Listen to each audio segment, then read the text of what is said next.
The morning mist clung to Lake Erie like a shroud of destiny on September 10th, 1813. Commodore Oliver Hazard Perry stood on the deck of his flagship, the USS Lawrence, watching the British squadron emerge from the gray horizon like maritime phantoms. 28 years old, with the weight of American naval supremacy on Lake Erie resting squarely on his shoulders, Perry knew that within hours, the fate of the Northwest Territory would be decided by cannon fire and courage. The British fleet, commanded by Captain Robert Harriet Barclay, cut through the morning calm with the confidence of masters of the seas. 6 vessels strong, led by the HMS Detroit, they had controlled these waters since the war began. The Royal Navy's dominance on the Great Lakes had strangled American supply lines and left Detroit in British hands. For over a year, British ships had patrolled these waters unopposed, their Union Jack a constant reminder of American naval inadequacy in the region. Perry's fleet, hastily constructed in the shipyards of Erie, Pennsylvania, represented America's desperate gamble to break British control. 9 vessels in total, including his flagship Lawrence and her sister ship Niagara, had been built from green timber by shipwrights who worked through bitter winter months. The crews were an eclectic mix of regular Navy sailors, volunteers, and even soldiers pressed into naval service. Many had never seen battle, let alone a naval engagement of this magnitude. The tension aboard the Lawrence was palpable as Perry addressed his men. His famous battle flag, bearing the dying words of Captain James Lawrence, "Don't give up the ship," fluttered in the morning breeze. According to naval historian Samuel Eliot Morrison's accounts, Perry had spent the previous night in prayer and preparation, knowing that defeat would mean British dominance over the entire Great Lakes region. The stakes could not have been higher. Control of Lake Erie meant control of the Northwest Territory, and with it, the ability to supply and reinforce American forces fighting in the region. Captain Barclay, aboard the HMS Detroit, faced his own challenges. A veteran of Trafalgar who had lost an arm in that famous victory, he commanded ships undermanned and undergunned. The British shipyard at Malden had struggled to complete the Detroit, and many of his sailors were actually soldiers from the 41st Foot Regiment who knew little of naval warfare. Yet Barclay possessed something the Americans lacked: experience and the institutional confidence of the Royal Navy, which had not lost a squadron action since the war began. As the two fleets closed the distance between them, the wind began to shift. What had started as a light breeze from the southwest was building into something more substantial. Perry, studying the wind patterns with the eye of a seasoned sailor, realized that fortune might be offering him an advantage. The wind would allow him to control the range of engagement, potentially negating the British superiority in long-range cannon. The waters of Lake Erie, which had seemed so peaceful at dawn, now reflected the ominous purpose of 18 warships preparing for battle. On both sides, gun crews made final preparations, checking tackles and loading charges. The sound of whetstones on cutlasses mixed with whispered prayers in multiple languages. History was about to pivot on the courage of men who had never imagined they would decide the fate of nations on an inland sea dot at 11:45 in the morning. The HMS Zero fired the first shot. The iron ball screamed across the water, falling short of the Lawrence by mere yards, sending up a towering column of spray that drenched Perry's quarterdeck. The Battle of Lake Erie had begun, and with it, one of the most decisive naval engagements in American history. Captain Barclay had chosen his moment carefully. The British fleet, arranged in line of battle with the Detroit leading, held the weather gauge, the advantageous windward position that naval tacticians prized above almost everything else.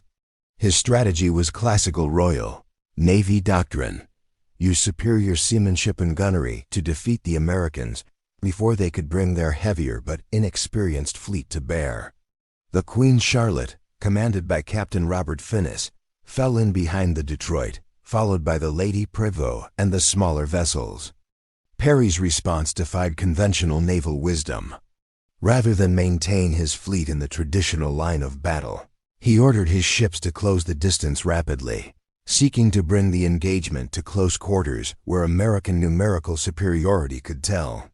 The Lawrence, flying Perry's battle flag, led the charge directly toward the British line.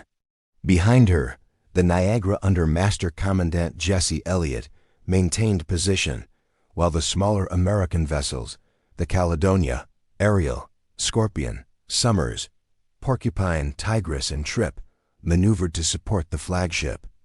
The opening exchanges revealed the harsh reality of naval combat. The Detroit's opening broadside was followed by a devastating reply from the Queen Charlotte.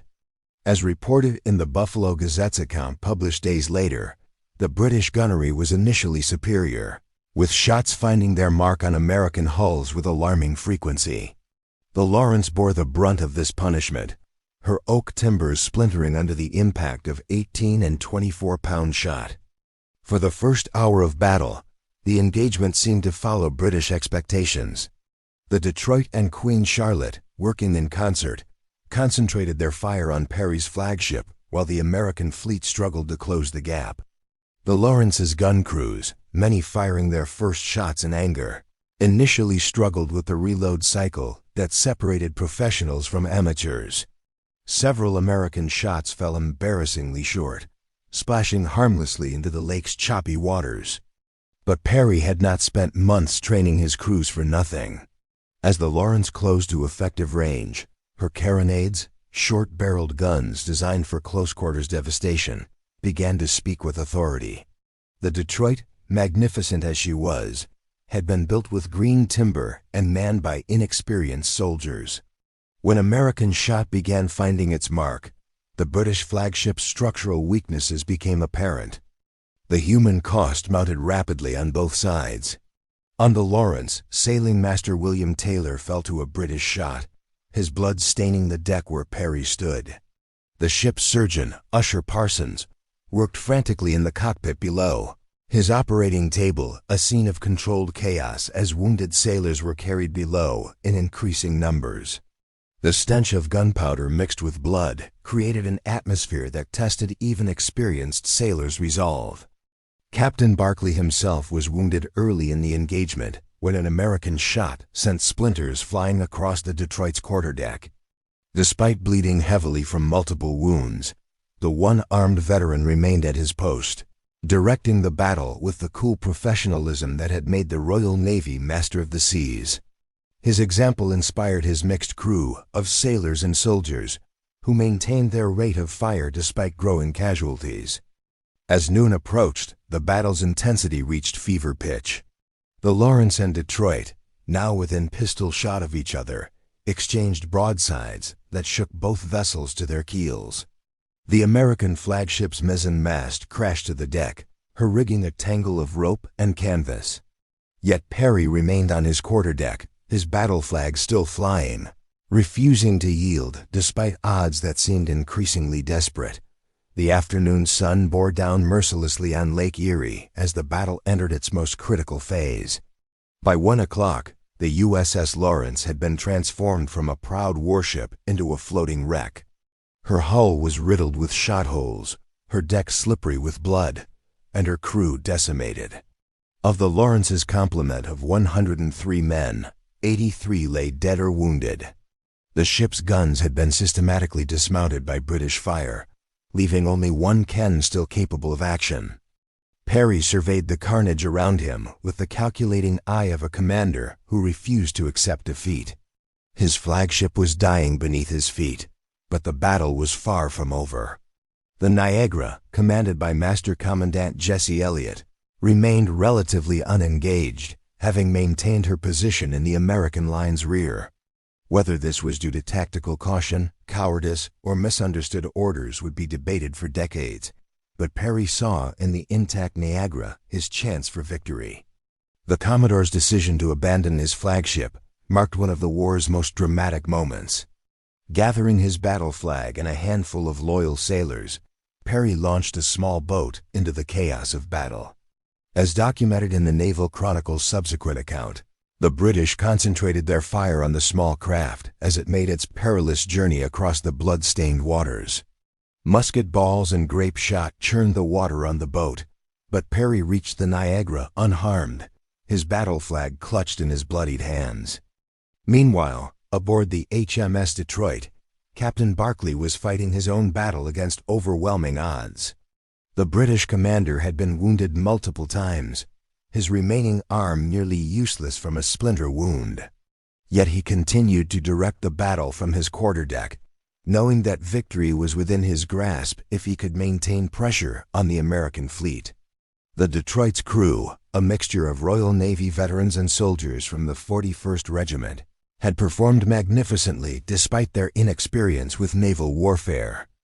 The Queen Charlotte, under Captain Robert Finnis, had borne the second heaviest burden of battle. Finnis himself had fallen to American shot, leaving the ship under the command of Lieutenant Robert Irvine. The British second-rate had suffered severe damage to her rigging and hull, but her guns continued to speak with authority. The smaller British vessels, Lady Prevost, Hunter, Little Belt, and Chippewa, had acquitted themselves well despite being outgunned by their American counterparts. Perry's transfer to the Niagara electrified the American fleet. Word spread quickly through the squadron that their commander had not surrendered despite the Lawrence's destruction. The sight of the battle flag being raised aboard the fresh Niagara sent a surge of determination through crews that had begun to despair of victory. The smaller American vessels, Caledonia, Ariel, Scorpion, and the gunboats, suddenly found new energy for the fight. The Niagara's entry into close combat changed the battle's entire dynamic. While the Lawrence had fought single-handedly against superior British numbers, Perry now commanded a concentrated force capable of overwhelming individual British ships. His tactical decision was brilliant in its simplicity. Use the Niagara's fresh crew and undamaged guns to break the British line at its strongest point. At 2 o'clock, Perry ordered the Niagara to bear down directly on the British flagship. The Detroit, already heavily damaged from her duel with the Lawrence, suddenly found herself facing a fresh opponent with a full complement of guns. The British ship's crew, exhausted from 2 hours of intense combat, struggled to match the sustained fire that the Niagara brought to bear. The Queen Charlotte, attempting to support her flagship, collided with the Detroit in the confusion of battle. The two British ships, their rigging tangled together, presented a perfect target for American gunners. Perry seized the moment, ordering his entire squadron to concentrate fire on the immobilized British vessels. The smaller American ships, which had been held at long range by British gunnery, suddenly found themselves able to close and add their firepower to the decisive assault. Captain Barclay, wounded and bleeding on the Detroit's quarterdeck, recognized that the tide of battle had turned against him. His flagship was taking devastating punishment from multiple American ships. His crew was decimated, and his ammunition was running dangerously low. The moment that would decide the battle, and with it, control of Lake Erie, was at hand. At 15 minutes past 3 in the afternoon, the impossible happened. The HMS Detroit, pride of the British Lake Erie Squadron, struck her colors in surrender. Captain Robert Harriet Barclay, bleeding from multiple wounds and barely conscious, had finally been forced to admit defeat. The sight of the British flagship's Union Jack being lowered sent shockwaves through both fleets, but the battle was not yet over. Perry, commanding from the Niagara's quarterdeck, pressed his advantage with ruthless efficiency. The Queen Charlotte, still tangled with the Detroit and taking punishment from multiple American vessels, found herself in an impossible position. Lieutenant Robert Irvine, who had assumed command after Captain Finnis's death, faced the same terrible choice that confronted Barclay. With his ship's hull holed below the waterline and his crew decimated, Irvine ordered the Queen Charlotte's colors struck at 3:25. The surrender of the two largest British vessels created panic throughout the enemy squadron. The Lady Prevost, commanded by Lieutenant Edward Buchan, attempted to flee toward the Canadian shore, but found her escape route blocked by the Caledonia and Trip. Damaged and outnumbered, Buchan had no choice but to surrender his vessel. The smaller British ships, Hunter, Little Belt, and Chippewa, followed suit in rapid succession, their commanders recognizing the futility of continued resistance. By 4 o'clock in the afternoon, the Battle of Lake Erie was over. For the first time in the War of 1812, an entire British naval squadron had surrendered to American forces. Perry's victory was complete and unprecedented. No British fleet had surrendered in its entirety since the Royal Navy's rise to dominance in the previous century. The psychological impact of this defeat would reverberate throughout the British Empire and give Americans a naval hero to rival any produced by European powers. The immediate aftermath of battle revealed the engagement's terrible cost. The Lawrence, Perry's original flagship, was little more than a floating wreck. Her surgeon, Usher Parsons, reported that the ship had been struck by shot over 90 times, with many balls penetrating below the waterline. The human cost was equally staggering: 27 Americans killed and 96 wounded out of a total fleet complement of 490 men. British casualties were proportionally higher, with 41 killed and 94 wounded from their smaller crews.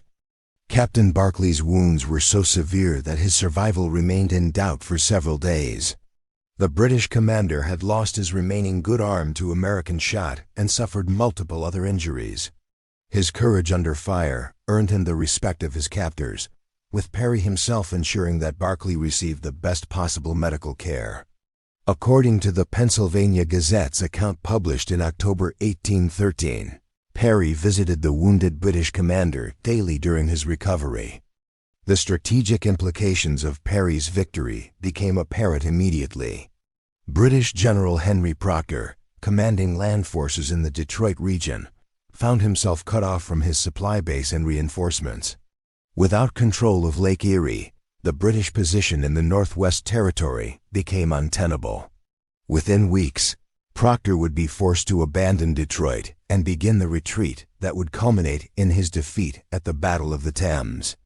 Perry's famous dispatch to General William Henry Harrison, "We have met the enemy and they are ours, 2 ships, 2 brigs, 1 schooner and 1 sloop," became one of the war's most celebrated messages. The laconic report, written aboard the recaptured Detroit while British wounded were still being treated on her decks, captured the completeness of American victory in terms that resonated throughout the nation. The victory's political ramifications extended far beyond military considerations. Coming after a series of American defeats and embarrassments, Perry's triumph provided proof that American naval forces could match and defeat the world's premier navy. The battle's outcome influenced British strategic thinking about the war's conduct and contributed to growing war weariness in London. More immediately, it opened the way for Harrison's invasion of Upper Canada and the eventual American victory at the Thames. For the men who fought at Lake Erie, victory came at a terrible price, but their sacrifice had secured one of the war's most decisive triumphs. The battle demonstrated that American determination and ingenuity could overcome British experience and tradition when combined with superior numbers and aggressive leadership. In the immediate aftermath of victory, Oliver Hazard Perry found himself transformed from a relatively unknown naval officer into a national hero whose fame would endure for generations. The 28-year-old Commodore's decision to transfer his flag under fire and continue the battle from the Niagara became the stuff of legend, inspiring countless artistic depictions and literary works. His victory dispatch, written in characteristically understated naval tradition, would be memorized by schoolchildren for decades to come. The wounded British commander, Captain Robert Harriet Barclay, despite his defeat, earned widespread admiration for his conduct during and after the battle. Contemporary accounts, including those published in the London Times, praised his courage in fighting with such determination despite overwhelming disadvantages. Barclay's subsequent court-martial in England resulted in his complete exoneration, with the Admiralty concluding that no officer could have done more with the resources at his disposal. His dignified acceptance of defeat and gracious treatment of American victory earned him respect on both sides of the Atlantic. Perry's crew aboard the Lawrence became symbols of American tenacity in the face of seemingly impossible odds. Sailing Master William Taylor's death at his post became emblematic of the sacrifice required for victory. The ship's young midshipmen, some barely teenagers, had remained at their stations throughout the devastating British bombardment. Their courage under fire demonstrated that the American Navy could produce officers equal to any in the world, regardless of their youth or inexperience. The battle's aftermath also revealed the complex dynamics of American naval leadership. Master Commandant Jesse Elliott's conduct aboard the Niagara became a source of controversy that would plague his career for years. Perry's official reports praised Elliott's performance, but private correspondence and testimony from other officers suggested that the Niagara could have engaged earlier and perhaps prevented the Lawrence's near destruction. The debate over Elliott's actions illustrated the challenges of command decision-making in the chaos of battle. Dr. Usher Parsons, the fleet surgeon who had worked tirelessly to save wounded sailors during and after the battle, emerged as a hero in his own right. His detailed medical reports, preserved in the National Archives, provide harrowing accounts of treating traumatic injuries with primitive surgical tools aboard ships designed for war, not healing. Parsons's dedication to treating British and American wounded equally earned praise from both sides and helped establish humanitarian precedents for naval warfare. The British crews, despite their defeat, had fought with characteristic Royal Navy professionalism. The soldiers of the 41st Regiment who had been pressed into naval service performed admirably despite their unfamiliarity with shipboard warfare. Their discipline under fire and orderly surrender demonstrated the quality of British military training even in defeat. Many American officers commented on the courage shown by their opponents, particularly given the disadvantages under which they fought. Perry's victory created ripple effects throughout American society that extended far beyond military circles. The battle proved that American shipbuilding, despite using green timber and inexperienced workers, could produce vessels capable of defeating British ships. The success vindicated the investment in naval construction on the Great Lakes and encouraged similar projects on other inland waters. American confidence in their naval capabilities received a tremendous boost that would influence maritime policy for generations. The treatment of prisoners after the battle established precedents for humanitarian conduct that both sides would maintain throughout the remainder of the war. Perry's decision to provide medical care for wounded British sailors and officers, despite his own casualties, earned praise from European observers who had come to expect barbarous conduct in American conflicts. The exchange of prisoners proceeded smoothly, with British officers praising American adherence to civilized standards of warfare. Recognition of the victory came swiftly from Washington. Congress voted Perry a gold medal and authorized the striking of silver medals for his officers. The individual states competed to honor their native sons who had participated in the battle, with Rhode Island claiming special pride in Perry's achievement. The victory celebrations extended from New York to New Orleans, providing Americans with their first unqualified naval triumph of the war. The strategic implications of Perry's victory continued to unfold in the weeks following the battle, but its immediate effect was to transform the war's trajectory in the Northwest Territory and establish American naval credibility on the world stage. News of Perry's victory spread across the United States like wildfire, carried by express riders who covered hundreds of miles in record time. When word reached Baltimore on September 15th, just 5 days after the battle, church bells rang throughout the city and citizens poured into the streets in spontaneous celebration. The Baltimore Patriots headline, "Glorious News. British Fleet Captured," captured the nation's euphoria at finally receiving unqualified good news from the war front.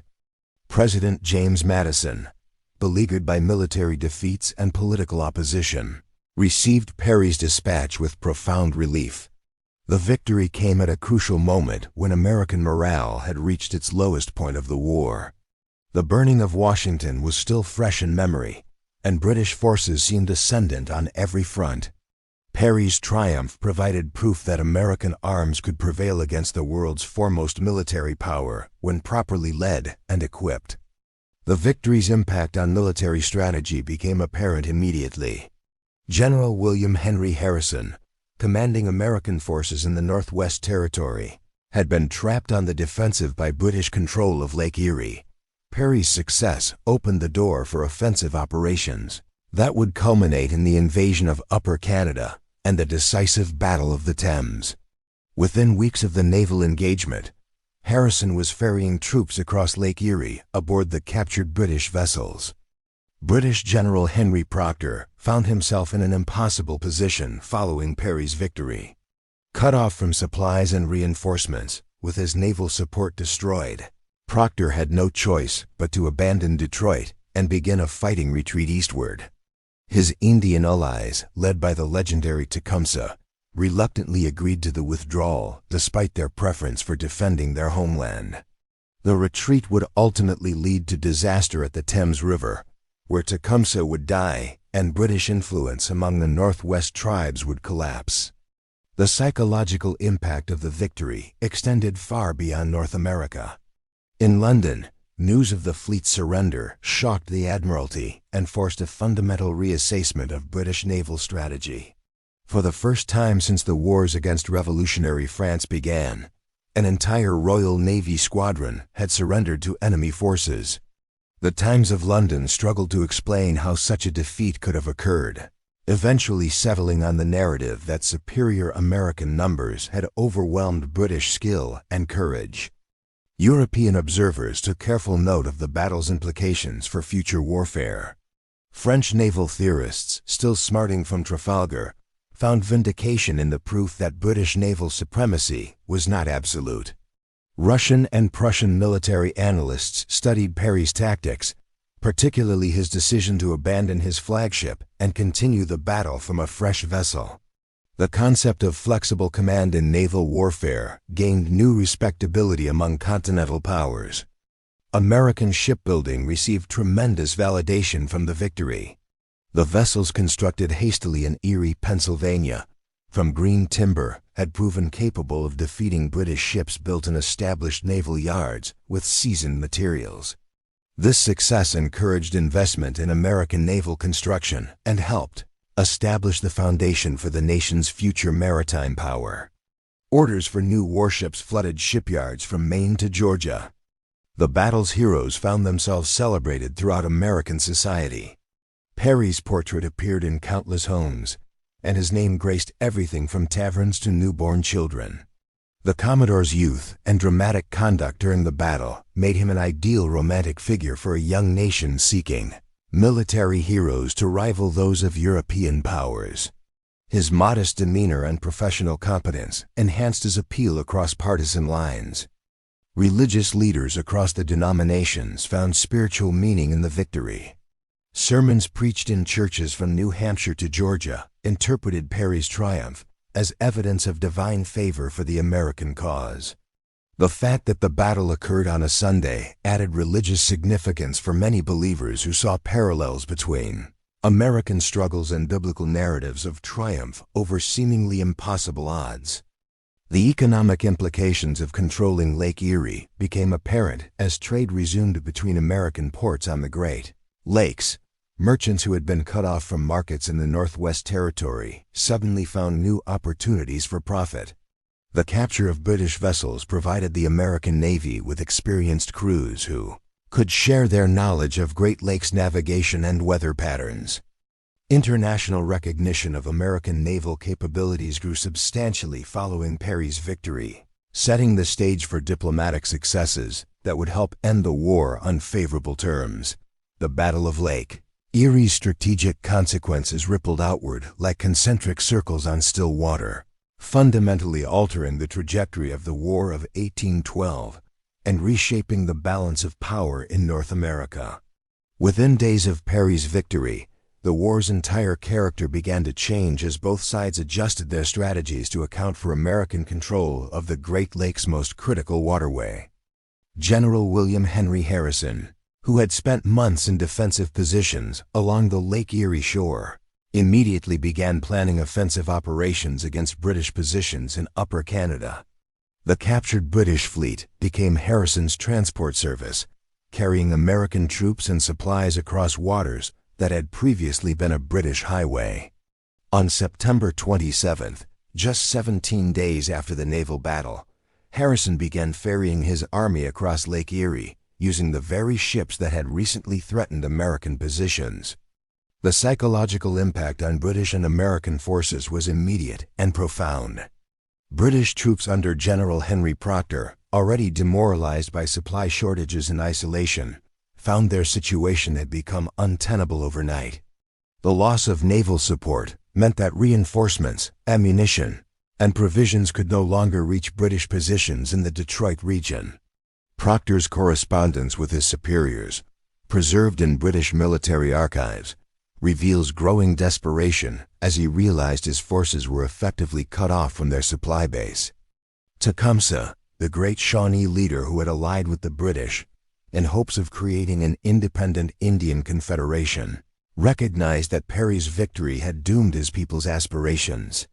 The capture of the British fleet severed the lifeline that had sustained Indian resistance against American expansion.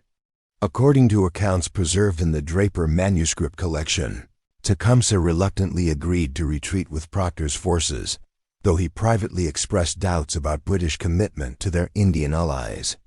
The victory's impact on American public opinion cannot be overstated. Coming after a series of military embarrassments and the humiliating burning of Washington, Perry's triumph provided proof that American forces could defeat the world's premier military power when properly led and equipped. Newspaper editorials from the period, particularly those in the National Intelligencer and the New York Evening Post, reflect a transformation in public confidence that had profound political implications. President Madison's administration, which had faced increasing criticism for its conduct of the war, found new credibility with Perry's victory. Opposition Federalists, who had argued that the war was unwinnable and economically ruinous, were forced to temper their criticism in the face of undeniable military success. The victory provided political capital that Madison would use to sustain the war effort through its final phases and negotiate from a position of relative strength. British strategic planning required fundamental revision following the loss of Lake Erie. The Admiralty, which had assumed continued naval superiority on the Great Lakes, was forced to acknowledge that American industrial capacity and determination could overcome traditional British advantages. Orders went out immediately for increased shipbuilding efforts on Lake Ontario and other Great Lakes venues, but the damage to British strategic position was already done. The international diplomatic implications of Perry's victory extended far beyond North America. European powers, particularly France and Russia, took careful note that British naval supremacy was not absolute. Spanish colonial authorities in Florida and Texas began to recalculate their relationships with both Britain and the United States, recognizing that American military capabilities were greater than previously assumed. Economic consequences of the victory began to manifest within weeks. American merchants who had been cut off from Great Lakes trade suddenly found new opportunities for profit. Agricultural products from the Ohio Valley could once again move freely to eastern markets, while manufactured goods from established centers could reach frontier communities. The resumption of normal commerce patterns provided a significant boost to American economic morale. The victory also had important implications for American naval development. The success of vessels built quickly and cheaply in frontier shipyards proved that the United States could compete effectively with British naval construction. This realization encouraged investment in naval infrastructure and helped establish the foundation for America's eventual emergence as a major maritime power. The transformation of the war's trajectory following Lake Erie demonstrated how a single decisive engagement could alter the course of history, setting the stage for the climactic events that would conclude the conflict. The echoes of cannon fire had barely faded across Lake Erie when the battle's transformative power began reshaping the very foundations of American naval tradition and national identity. Perry's victory represented more than a tactical triumph. It marked the birth of American naval confidence and established precedents that would guide the service for generations to come. The immediate military consequences proved as decisive as Perry's most optimistic supporters had hoped. Harrison's invasion of Upper Canada, made possible by American control of Lake Erie, culminated in the Battle of the Thames on October 5, 1813.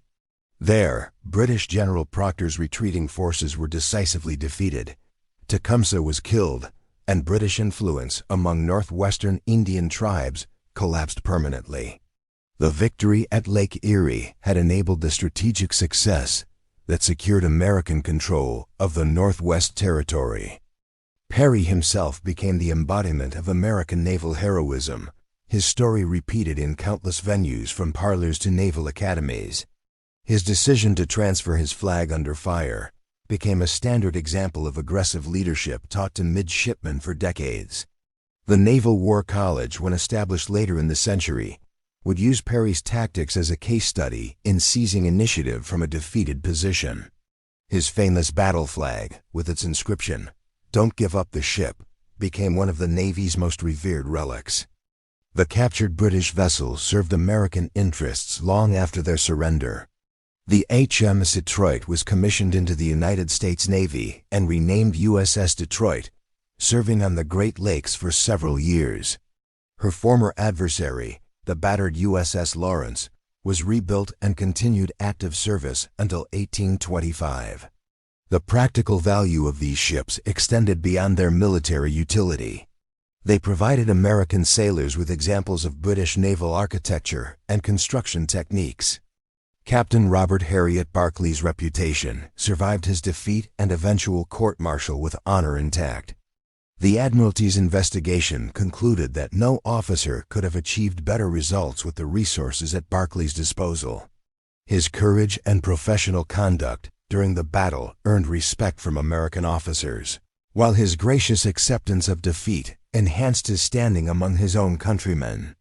Barclay's subsequent career demonstrated that the Royal Navy valued character over mere success. The battle's influence on American shipbuilding and naval technology proved lasting and profound. The success of vessels constructed rapidly from green timber encouraged American confidence in domestic naval architecture. Within a decade, American shipyards were producing vessels that competed successfully with British construction in both military and commercial applications. The experience gained building Perry's fleet contributed directly to the technological innovations that would make American ships legendary for speed and efficiency. Dr. Usher Parsons's medical innovations during and after the battle advanced naval surgery and established new standards for treating battle casualties. His detailed reports on treating traumatic injuries with limited resources influenced military medical training throughout the 19th century. The humanitarian standards he established for treating enemy wounded became part of American naval tradition and contributed to the development of international laws governing maritime warfare. The victory's political ramifications extended well beyond the war's conclusion. Perry's triumph became a cornerstone of American national mythology, proof that the young republic could defeat established European powers through courage, determination, and superior democratic institutions. Political orators from Andrew Jackson to Abraham Lincoln would invoke the Battle of Lake Erie as evidence of American capabilities when properly mobilized. International recognition of American naval competence, established by Perry's victory, influenced diplomatic relationships for generations. European powers could no longer dismiss American maritime capabilities as negligible, leading to more respectful treatment in international negotiations. The battle's reputation reached as far as Asia, where American merchants found that naval victories enhanced their credibility in commercial negotiations. The strategic principles demonstrated at Lake Erie, aggressive leadership, tactical flexibility, and determination to press advantages, became hallmarks of American naval doctrine. Perry's willingness to abandon his disabled flagship and Continue fighting from a fresh vessel illustrated the kind of innovative thinking that would characterize American naval leadership in future conflicts from the Civil War through World War II. Most significantly, the Battle of Lake Erie established the Great Lakes as an American preserve, ensuring that the vast resources of the continental interior would contribute to national development rather than foreign colonial systems. The victory secured the foundation for American westward expansion and continental dominance that would define the nation's 19th century growth. When the last veteran of Lake Erie passed away in the 1890s, Americans could look back on Perry's victory as the moment their nation truly announced itself as a maritime power capable of challenging any opponent on equal terms. The thunder of that September afternoon in 1813 had indeed overpowered British might through pure American grit.